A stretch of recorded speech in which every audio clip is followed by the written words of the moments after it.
17 ವರ್ಷಗಳ ಸುದೀರ್ಘ ಕಾಯುವಿಕೆ, 49 ರನ್ಗೆ ಆಲ್ಔಟ್ ಆದ ಅವಮಾನ, ಎಷ್ಟೋ ಮೀಮ್ಸ್ಗಳು, ಎಷ್ಟೋ ಟ್ರೋಲ್ಸ್ಗಳು, ಲಾಲಿಪಾಪ್ ಜೋಕ್ಸ್ಗಳು, ಇಷ್ಟೆಲ್ಲ ಆದ್ರೂ ಈ RCB ತಂಡದ ಕ್ರೇಜ್ ಇಷ್ಟೊಂದು ಯಾಕಿದೆ? ಚಾಂಪಿಯನ್ಸ್ ಆದ್ಮೇಲಂತೂ ಆ ಕ್ರೇಜ್ ಇನ್ನೂ ಹೆಚ್ಚಾಗಿದೆ. ಇದೆಲ್ಲ ಬರೀ ವಿರಾಟ್ ಕೊಹ್ಲಿಗೋಸ್ಕರನ ಅಂತ ಅದೆಷ್ಟೋ ಜನ ಅದೆಷ್ಟೋ ಬಾರಿ RCB ಅಭಿಮಾನಿಗಳನ್ನ ಕೇಳಿದುಂಟು. ಆದ್ರೆ ಈ ಹಳೆ ಕೆಟ್ಟ ಕ್ಷಣದ ಕಲ್ಪನೆಯ ಮಾತುಗಳ ಬಗ್ಗೆ ಪ್ರತಿಯೊಬ್ಬ ನಿಜವಾದ RCB ಅಭಿಮಾನಿಯ ಉತ್ತರ ಏನಂದ್ರೆ, ಹೌದು, RCB ಒಂದು ಹೃದಯ ಆದ್ರೆ ವಿರಾಟ್ ಕೊಹ್ಲಿ ಆ ಹೃದಯದ ಬಡಿತ. RCB ಒಂದು ತಂಡವಾದ್ರೆ ವಿರಾಟ್ ಕೊಹ್ಲಿ ಅದರ ರಾಜ. ಆದ್ರೆ RCB ಲೆಗಸಿ ಬರೀ ಕೊಹ್ಲಿಗೆ ಮಾತ್ರ ಸೀಮಿತನ? ಖಂಡಿತ ಇಲ್ಲ. RCB ತಂಡದ ಮೊದಲ ನಾಯಕ ಲೆಜೆಂಡ್ ರಾಹುಲ್ ದ್ರಾವಿಡ್ ಆಗಿದ್ರೆ ಈ ತಂಡನ ಮೊದಲು ಫೈನಲ್ ಅಲ್ಲಿ ಅನಿಲ್ ಕುಂಬ್ಳೆ ಅಂತ ಲೆಜೆಂಡ್ ಗಳು ಮುನ್ನಡೆಸಿದ್ರು. RCB ಗಾಗಿ Kevin Pietersen, Jacques Kallis, Zaheer Khan ಅಂತಹ ದಿಗ್ಗಜ ಆಟಗಾರರು ಬೆವರು ಸುರಿಸಿದ್ನು ನೋಡಿದ್ವಿ. ಚಿನ್ನಸ್ವಾಮಿ ಸ್ಟೇಡಿಯಂ ಅಲ್ಲಿ ಕ್ರಿಸ್ ಗೇಲ್ ಅವರ ಬಿರ್ಸಿನ್ ಬ್ಯಾಟಿಂಗ್, ಎಬಿಡಿ ಅವರ 360 ಡಿಗ್ರಿ ಮ್ಯಾಜಿಕ್, ಚಹಲ್ ನಂತಹ ಚಾಣಕ್ಯ ಬೌಲರ್ ಗಳ ಬೌಲಿಂಗ್ ಸಹ ನೋಡಿದ್ವಿ. ನಾವು 2016ರ ಡ್ರೀಮ್ ಸೀಸನ್ ಕೂಡ ನೋಡಿದ್ವಿ. ಹಾಗೆ 2019ರ ನೈಟ್ ಮೇರ್ ಕೂಡ ನೋಡಿದ್ವಿ. ಅದೆಷ್ಟೋ ಆಟಗಾರರು ಇಡೀ ವರ್ಷದಲ್ಲಿ 1000 ರನ್ ಹೊಡೆಯಕ್ಕಾಗಲ್ಲ. ಆದ್ರೆ ನಮ್ ಕಿಂಗ್ ಕೊಹ್ಲಿ ಒಂದೇ ಒಂದ್ ಸೀಸನ್ ಅಲ್ಲಿ 973 ರನ್ ಹೊಡೆದಿದ್ರು.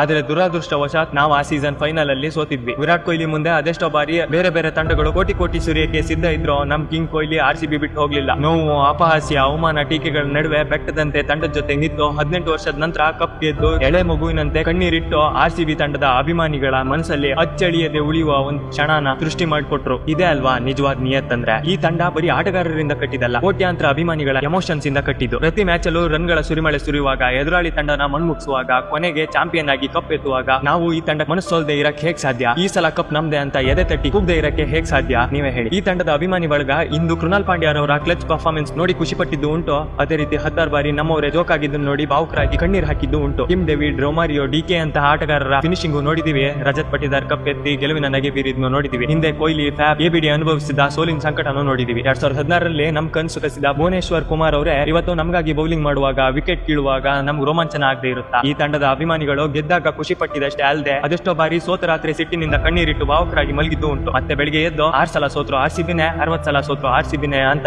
ಎದೆ ತಟ್ಟಿ ಹೇಳಿದ್ದು ಉಂಟು. ಹೌದು, ಈಗಿರೋದು ಒಂದೇ ಟ್ರೋಫಿ, ಮುಂದೆ ಇನ್ನೂ ಹಲವು ಟ್ರೋಫಿ ಬರ್ಬೋದು. ಆದ್ರೆ ಈ ನಿಯತ್ತು, ಈ ಲೆಗಸಿ, ಈ ಫ್ಯಾನ್ಸ್ ಗಳು ತೋರಿಸೋ ಪ್ರೀತಿ ಯಾವ ಟ್ರೋಫಿಯಿಂದ ಖರೀದಿಸಕ್ಕೂ ಆಗಲ್ಲ, ಕಸಿಯಕ್ಕೂ ಸಾಧ್ಯ ಇಲ್ಲ. IPL ಅಂದ್ಮೇಲೆ ಕಾಲು ಎಳೆಯೋದು, ತಮಾಷೆ ಮಾಡೋದು ಕಾಮನ್. ಆದ್ರೆ ಅದಕ್ಕೆ ಮಿತಿ ಇರಬೇಕು. ಆಟಗಾರರಿಗೆ ಅಗೌರವ ತೋರಿಸೋದಕ್ಕೆ ಇಲ್ಲಿ ಜಾಗ ಇಲ್ಲ. ಟಾಕ್ಸಿಕ್ ಫ್ಯಾನ್ ಗಳು ಬರೀ RCB ಮಾತ್ರ ಅಲ್ಲ, CSK, MI ಸೇರಿದಂತೆ ಎಲ್ಲ ಕಡೆನೂ ಇದ್ದಾರೆ. IPL ನಶೆಯಲ್ಲಿ ಆಟಗಾರರನ್ನ ಹೀಯಾಳಿಸುವಾಗ ಅದೇ ಆಟಗಾರರು ನಮ್ಮ ದೇಶಕ್ಕಾಗಿ ಬೆವರು ಹರಿಸ್ತಾರೆ ಅನ್ನೋದನ್ನ ಮರೆಯೋದು ತಪ್ಪು. ಆಟದಲ್ಲಿ ಅಭಿಮಾನ ಇರ್ಲಿ, ಆದ್ರೆ ಅಗೌರವ ಬೇಡ. ಇದು ಬರೀ ಕ್ರಿಕೆಟ್ ಅಲ್ಲ, ಇದು ಭಾವನೆಗಳ ಸಮ್ಮಿಲನ. ಈ ವರ್ಷ ಫೈನಲ್ ಅಲ್ಲಿ ಆಡ್ತಿರೋ 2 ತಂಡಗಳ ಹತ್ರ ಒಂದೊಂದು ಕಪ್ ಇದೆ. ಹಾಗೆ 2 ತಂಡಗಳಿಗೂ 2ನೇ ಕಪ್ ಗೆಲ್ಲೋ ಹಂಬಲನೂ ಇದೆ. ಆದ್ರೆ RCB ಅಭಿಮಾನಿಗಳ ಮನಸ್ಸಲ್ಲಿ ಈ ಸಲ ಕಪ್ ನಮ್ದೇ ಆಗ್ಲಿ ಅನ್ನೋ ಒಂದ್ ಸಣ್ಣ ಸ್ವಾರ್ಥನೂ ಇದೆ. ಕಾರಣ ಅದೆಷ್ಟೋ ಬಾರಿ ನಾವು ಸೋತಾಗ ನಮ್ಮವರೇ ನಮ್ಮನ್ನ ನೋಡಿ ನಕ್ಕನಗು ಹಾಗೆ ಆಡಿದ ಚುಚ್ಚು ಮಾತುಗಳು ಮನಸ್ಸಲ್ಲಿ ಮನೆ ಮಾಡಿದೆ. ಕೊನೆಯದಾಗಿ ಅದೇನೇ ಆದ್ರೂ ನಾವು ಹೇಳೋದೊಂದೇ, ಈ ಸಲ ಕಪ್ ನಮ್ದೇ.